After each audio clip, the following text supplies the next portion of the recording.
ये आपके जनसत्ता का आज का संपादकीय पाठ है। देखिए, संपादकीय पाठ ए आर्टिकल एडिटोरियल आपको प्रारंभिक परीक्षा, मुख्य परीक्षा में जब आप लोग आंसर राइटिंग करते हैं, निबंध लिखते हैं और इंटरव्यू, हर जगह फायदा पहुंचाते हैं।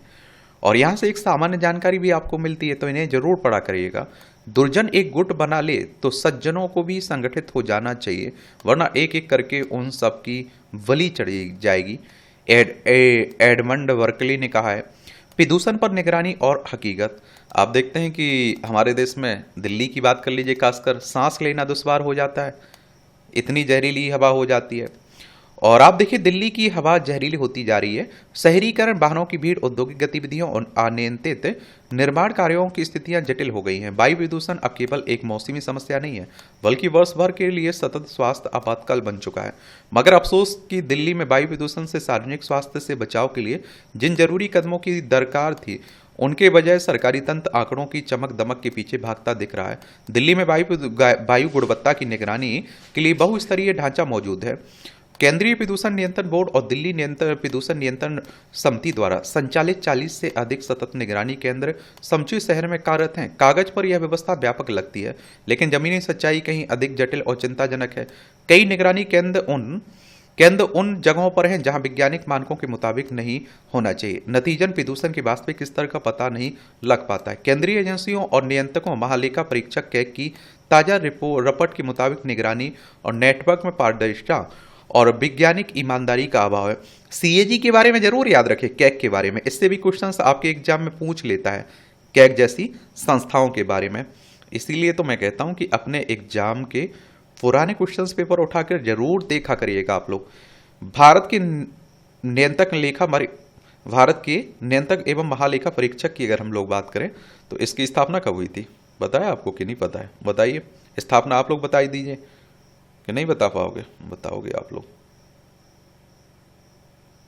अनुच्छेद 148 को पढ़ेंगे आप तो यह विधेयक भारत के नियंत्रक एवं महालेखा परीक्षक की नियुक्ति और शपथ सेवा की शर्तों से संबंधित है। अनुच्छेद 149 भारत के नियंत्रक एवं महालेखा परीक्षक के कर्तव्य एवं शक्तियों को निर्दिष्ट करता है। अनुच्छेद 150 इसमें कहा गया है कि संघ और राज्यों के खातों को सीएजी की सलाह पर राष्ट्रपति द्वारा निर्धारित प्रारूप में रखा जाएगा। अनुच्छेद 151 कहता है कि संघीय लेखाओं पर नियंत्रक एवं महालेखा परीक्षक की रिपोर्ट राष्ट्रपति को प्रस्तुत की जाएगी तथा संसद के समक्ष रखी जाएगी। राज्य की रिपोर्ट राज्यपाल को प्रस्तुत की जाएगी तथा राज्य विधानमंडल के समक्ष रखी जाएगी।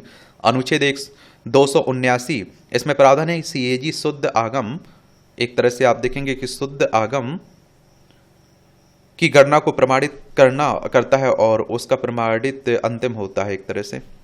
चलिए, दिल्ली की नई सरकार प्रदूषण के मसले पर संजीदा दिख रही है, चाहे यमुना की सफाई का मुद्दा हो या फिर राजधानी की खराब हवा का। ये आप सभी जानते हैं, दिल्ली केंद्र शासित प्रदेश है। विधानसभा में 17 सीटें, राज्यसभा में 3 सीटें, लोकसभा में 7 सीटें हैं। और रेखा गुप्ता यहाँ की चीफ मिनिस्टर हैं। पहले आम आदमी पार्टी की सरकार थी, अब बीजेपी की सरकार आ चुकी है। इसी कवायद में 6 नए सतत वायु गुणवत्ता निगरानी स्टेशन स्थापित करने की पहल ने विवाद पैदा कर दिया है।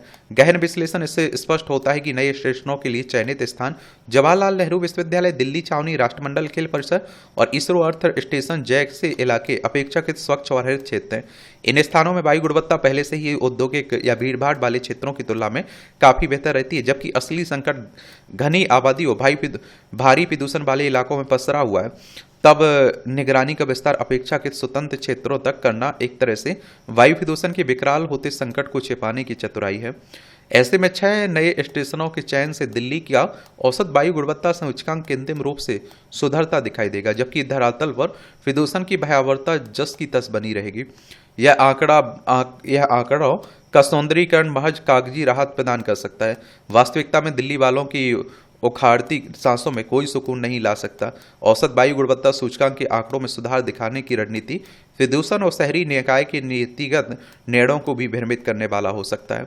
अभी दिल्ली में वायु गुणवत्ता निगरानी वाली 40 स्टेशन है, और जिनमें आप देखिए कम से कम 10 औद्योगिक इलाकों में, 7 हरित क्षेत्रों में, 8 रिहायशी इलाकों में और बाकी भीड़भाड़ वाले क्षेत्रों में कई रपट पर्याप्त वायु गुणवत्ता निगरानी नेटवर्क की ओर इशारा कर चुकी है।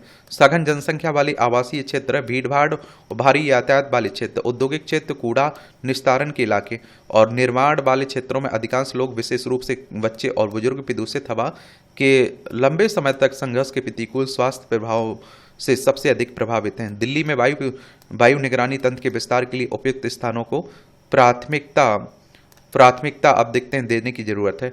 मसलन ओखला, उत्तर पूर्वी दिल्ली के कुछ हिस्से में अभी भी 24 घंटे निगरानी नहीं है। दिल्ली के निगरानी स्टेशन के भौगोलिक विस्तार को देखें तो दक्षिण पश्चिम, उत्तर पश्चिम के बाहरी इलाकों में निगरानी स्टेशन बनाने की जरूरत है। दिल्ली की वायु गुणवत्ता निगरानी नेटवर्क का वितरण असमान और असंतुलित है।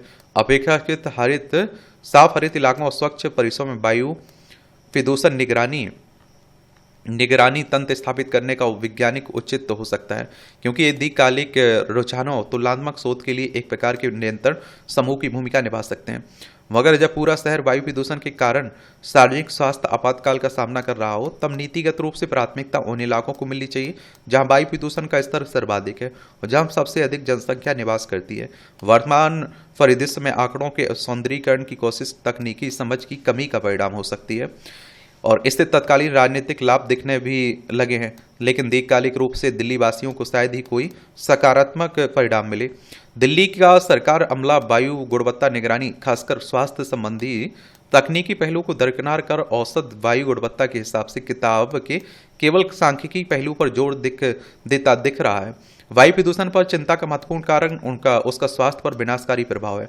औसत वायु गुणवत्ता निर्धारण में अक्सर दो किस्म की विसंगतियां होने की संभावना रहती है। कम प्रदूषण के बदले ज्यादा प्रदूषण की गणना, इसका उल्टा यानी ज्यादा प्रदूषित के बदले कम प्रदूषण की गणना हो जाती है। दूसरी वाली विसंगति में अधिक प्रदूषण वाले क्षेत्र में कम प्रदूषण दर्ज होता है। एक बात और आप लोगों को यहाँ बात बता दूं, अब फेफड़ों का जो कैंसर हो रहा है, बीमारियां हो रही इस तरह की, जो पहले आप देखिए सिगरेट बीड़ी मिड़ी से हुआ करते थे, वो कहते हैं अब वायु जो जहरीली हम लोग लेते हैं ना, उससे भी हो रही हैं। बहुत सारे लोग बीड़ी सिगरेट नहीं पीते हैं, फिर भी लंग कैंसर हो रहा है।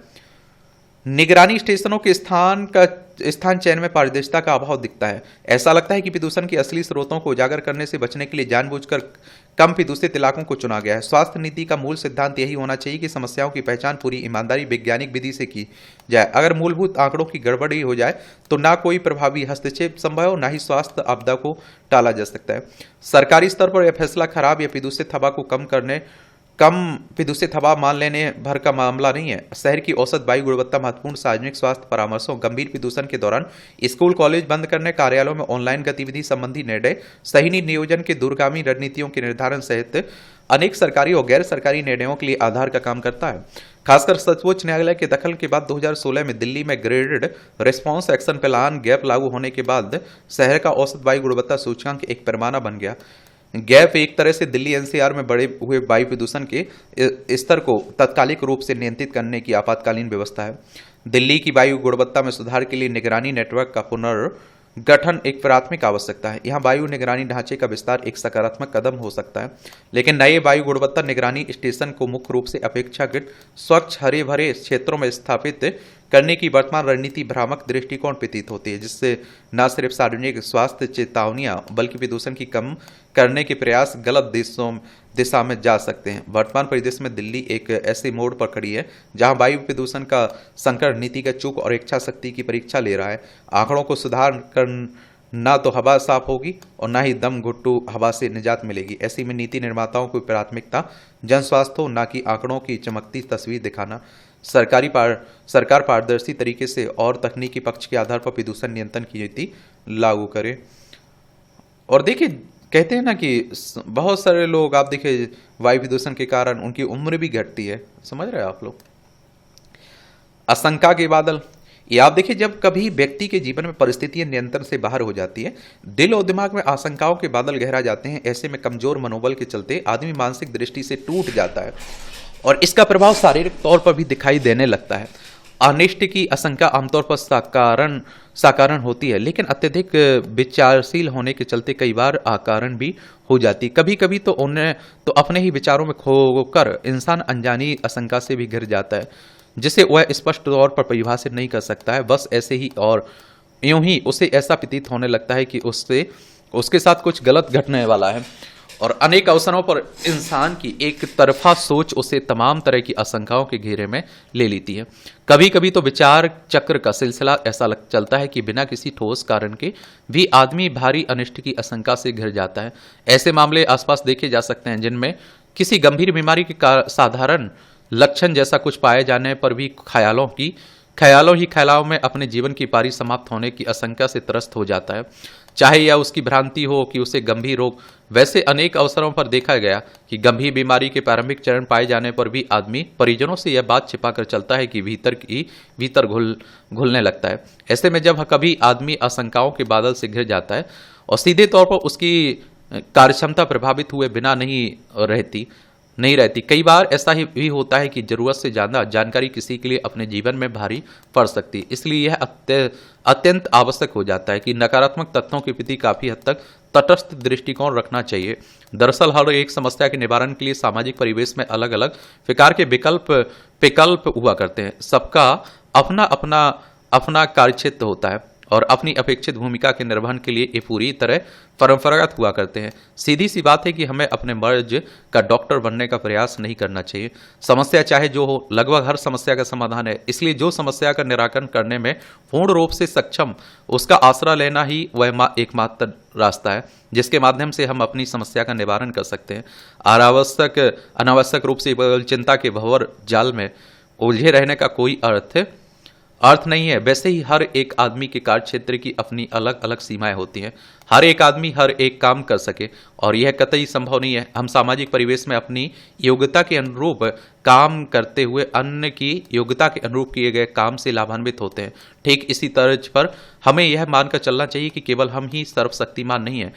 अगर यह मान भी लिया जाए कि होनी होकर रहती है तो अनहोनी को टालने का प्रयास अवश्य होना चाहिए। यह सोचकर चुप नहीं रहा जा सकता है कि जब जब जो होना है तब तक वह तो होना है। दरअसल आदमी ने हर किसी में अपनी विजेता भाव को दर्शाया है। चांद सितारों की दुनिया भी अब उसकी पहुंच में दिखाई देने लगी है। कल तक जो असंभव है आज लगभग असंभव होता जा रहा है और यह सब परिवर्तन लीक से हटकर या आप देखिए किए गए प्रयासों का ही सुखद परिणाम है। ऐसी स्थिति में विपरीत परिस्थितियों में भी हमें अपना मनोबल कायम रखने की जरूरत है। मनोवैज्ञानिक दृष्टिकोण से भी सशक्त मनोबल असंभव को संभव सिद्ध कर सकता है। इसलिए परिस्थितियों से जूझने का मद्दा हर चुनौती से पार ले जा सकता है। हर तरह की गलती और अपराध को लेकर प्रायश्चित की प्रक्रिया अंतरात्मा के बोझ को उतार फेंकती है और गलती और अपराध की स्वीकृति हर हाल में सकारात्मक परिणाम की कारक सिद्ध होती है। हालांकि कुछ गलती और अपराधों को लेकर कानून और व्यवस्था में प्रावधान है, लेकिन हमारी अंतरात्मा पर बोझ बनी कोई गलती या अपराध ऐसा है जो कानून और व्यवस्था की इज्जत में नहीं है और उसके साक्षी तो केवल हम ही हैं। इसलिए भी मन बोझिल हो जाता है। इसलिए अंतरात्मा के इस बोझ को स्वीकृति के माध्यम से उतारा जा सकता है। यकीनन ऐसा करने पर चित्त को इतना सुकून मिलता है कि जिसे शब्दों के माध्यम से व्यक्त नहीं किया जा सकता। एक प्रकार से गलती या अपराध की स्वीकृति के चलते हृदय में निर्मल परिणाम बनने लगते हैं और इंसान देखते ही देखते अजात शत्रु के रूप में अपनी छवि निर्मित कर लेता है। मनोविकार सर्वथा लुप्त हो जाते हैं और दिल और दिमाग में एक विशेष प्रकार की रचनात्मकता का बोध होने लगता है। इस स्थिति में आने वाले ऐसे भाव जागृत होते हैं जैसे मैं संसार का और संसार मेरा, कोई पराया नहीं है, सब अपने ही अपने हैं। ऐसा भी लगने लगता है कि सचमुच यह जमाना जीने के लायक है। निश्चित रूप से जब आशंका के बादल छट जाते हैं, अंतर्मन की कली खिल जाती है, तब फिर हम जमाने को दोष नहीं देते, अपने मूल स्वभाव के अनुरूप उत्तम विचारों से लवरेज हो जाता है। यूं कहें कि जिंदगी का आनंद लेने लगते हैं। ये आप देखिए टिप्पणियां रहती हैं, पढ़ना हो तो पढ़ सकते हैं इन्हें। जो काम के आर्टिकल हैं वो तो मैं बात कर ही लेता हूं उन पर। ये निर्णायक कदम अभी आप देखते हैं कि जो भारत ने ऑपरेशन सिंदूर चलाया ना, पाकिस्तान में जो अटैक किया उसी की बात हो रही है। लद्दाख, जम्मू कश्मीर, पंजाब, राजस्थान, गुजरात, 5 राज्यों की सीमा लगती है हमारी पाकिस्तान से। 1947 तक हमारा हिस्सा था। ऑपरेशन सिंदूर के जरिए पाकिस्तान के आतंकी ठिकानों पर हमले करके भारतीय सेना ने न केवल पहलगांव हमले का कड़ा जवाब दिया, बल्कि दुनिया के सामने अपनी रणनीतिक क्षमता का कुशल प्रदर्शन भी किया और बहुत अच्छी रणनीति अपनाई भारत ने। अब आप देखिए कोई दुनिया का कोई देश उसके पक्ष में कैसे खड़ा हो सकता है? अगर पाकिस्तान के पक्ष में और पाकिस्तान उनके पक्ष में, जहां अटैक हुआ उनके पक्ष में हो रहा है, तो आतंकवादियों के पक्ष में हो रहा है, तो आतंकवादियों के पक्ष में कौन होगा? कोई नहीं होगा। तो इसलिए भारत ने उनकी सेना पर, उनके नागरिकों पर हमला नहीं किया और इस हमले के बाद भारत सरकार की को कूटनीतिक कामयाबी मिलती दिखने लगी है। इस अभियान की रणनीति तीनों सेनाओं ने मिलकर बनाई। हालांकि पाकिस्तान शुरू से शोर मचा रहा था कि भारत कभी भी उस पर हमला कर सकता है और इसके मद्देनजर उसने अपनी सामरिक तैयारी तेज भी की थी। मगर भारतीय सेना ने इतनी कुशलता से हवाई हमले किए कि इतने सटीक निशाने साधे कि उसे समझने का मौका भी नहीं मिल पाया। और यह सेना और सरकार की बड़ी सूझबूझ है कि पाकिस्तान के किसी नागरिक सैन्य और आर्थिक ठिकाने पर निशाना लगाने के बजाय सिर्फ आतंकी ठिकानों को लक्ष्य कर ध्वस्त किया गया। इस तरह दुनिया में किसी को इसके विरोध में कुछ कहने का मौका नहीं रह गया। चीन तक समझ नहीं पा रहा है कि भारत के इस कदम को कैसे गलत ठहराया जाए। हमले के तुरंत बाद भारत के राष्ट्रीय सुरक्षा सलाहकार ने अमेरिका, रूस, ब्रिटेन, संयुक्त अरब अमीरात आदि देशों के अपने समकक्षों को फोन कर हमले की जानकारी दी। इस तरह पाकिस्तान की कूटनीतिक घेराबंदी भी कर दी गई। ये चाइना है। लद्दाख, हिमाचल प्रदेश, उत्तराखंड, सिक्किम, अरुणाचल प्रदेश 5 राज्यों की सीमा लगती है इससे हमारी। ऑपरेशन सिंदूर के तहत मुख्य रूप से पाकिस्तान में जैसे मोहम्मद, हिजबुल मुजाहिदीन, लश्कर-ए-तैयबा के मुख्यालयों तथा आतंकी प्रशिक्षण शिविरों पर हमले किए गए और उसके प्रमाण भी दुनिया के सामने पेश किए जा चुके हैं। माना जा रहा है कि इस हमले में इन आतंकी संगठनों से जुड़े काफी लोगों की जान गई है। भारतीय सेना ने वहां के जिन 9 आतंकी ठिकानों पर हमले किए उनमें से 4 पाक अधिकृत कश्मीर में और बाकी उसके पंजाब प्रांत में स्थित थे। शायद पाकिस्तानी सेना को अंदाजा नहीं था कि भारतीय सेना पंजाब प्रांत के भीतर भी हमला कर सकती है। उसने इस हमले की प्रतिक्रिया में भारत की सीमा पर कुछ नागरिक ठिकानों पर हमले किए, पर उसने उसकी बौखलाहट ही जाहिर होती है। वह कुछ दिन पहले एक नियंत्रण रेखा पर संघर्ष विराम का उल्लंघन करते हुए गोलीबारी कर भारतीय सेना को ललकार कर अपनी परमाणु ताकत का ध्वंस दे रही थी। अब उसे समझ नहीं आ रहा है कि कैसे प्रतिक्रिया देनी चाहिए। दरअसल उसे लग रहा था कि चीन का समर्थन मिलेगा और भारत उसके भय से दब जाएगा, और मगर अब आतंकवाद के खिलाफ हमले पर चीन कैसे पाकिस्तान का समर्थन करेगा, देखने की बात होगी। और इस हमले के बाद उचित ही भारतीय सेना की देश भर में सराहना हो रही है। विपक्षी दलों ने भी एक बार फिर सरकार के साथ अपनी एकजुटता जताई और सेना के कौशल की तारीफ की। हालांकि अमेरिका जैसे कुछ देशों ने कहा कि यह तनाव जितना जल्दी खत्म हो उतना ठीक होगा, पर भारतीय जन भावना कि पाकिस्तान में पल रहे आतंकवादी संगठनों के खिलाफ उठाया गया यह कदम निर्णायक होना चाहिए। सरकार भी इस भावना को गंभीरता से समझती, इसलिए जिस तरह उसने सेनाध्यक्षों को निर्णय लेने की खुली छूट दी और सेना ने सूझबूझ से रणनीति तैयार की, उससे जाहिर है कि वह सभी कदम उठाते हुए आतंकवाद को संरक्षण देने वालों को गहरे घाव देने के लिए प्रतिबद्ध है। इसमें आप लोग क्या सोचते हैं, आप बताइए। साख का सवाल, न्यायाधीश यशवंत वर्मा मामले में शीर्ष न्यायालय की ओर से नियुक्त 3 न्यायाधीशों की जांच समिति का निष्कर्ष बेहद गंभीर है। सुप्रीम कोर्ट हमारी सर्वोच्च अदालत है। संविधान के अनुच्छेद 124 के तहत सुप्रीम कोर्ट की स्थापना की बात की गई। 28 जनवरी 1950 में स्थापना हुई थी।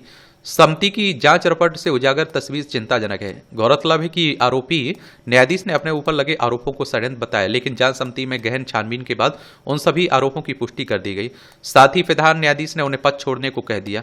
अब इस प्रकरण को हल्के में नहीं लिया जा सकता। इसमें कोई दो राय नहीं है कि अगर किसी मामले में जजों पर उंगली उठे तो त्वरित कार्रवाई न्यायपालिका की साख के लिए आवश्यक है।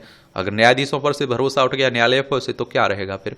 न्यायाधीश वर्मा के घर में आग लगने के बाद वहां से जली हुई नोटों की गड्डियां मिलने पर शीर्ष न्यायालय ने मामले में को गंभीरता से लिया था और उसने उम्मीद बंधी थी कि इसमें पारदर्शिता के साथ कदम उठाए जाएंगे। दरअसल बीते मार्च में दिल्ली उच्च न्यायालय के तत्कालीन न्यायाधीश वर्मा के सरकारी निवास पर आग लगी थी, जिसे बुझाते वक्त वहां भारी मात्रा में नकदी मिली थी और इस पर उनसे जवाब तलब किया गया था, तो उन्होंने अपने ऊपर लगे आरोपों से इंकार कर दिया था। प्रारंभिक जांच के बाद उनसे न्यायिक कार्य वापस लेकर उन्हें इलाहाबाद उच्च न्यायालय भेज दिया गया था।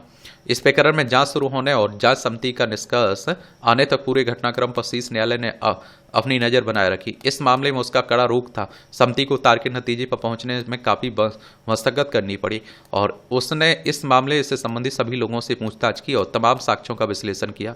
इसके बाद कुछ छिपा नहीं रह गया। अंततः समिति ने न्यायाधीश पर लगे आरोपों को सही बताया।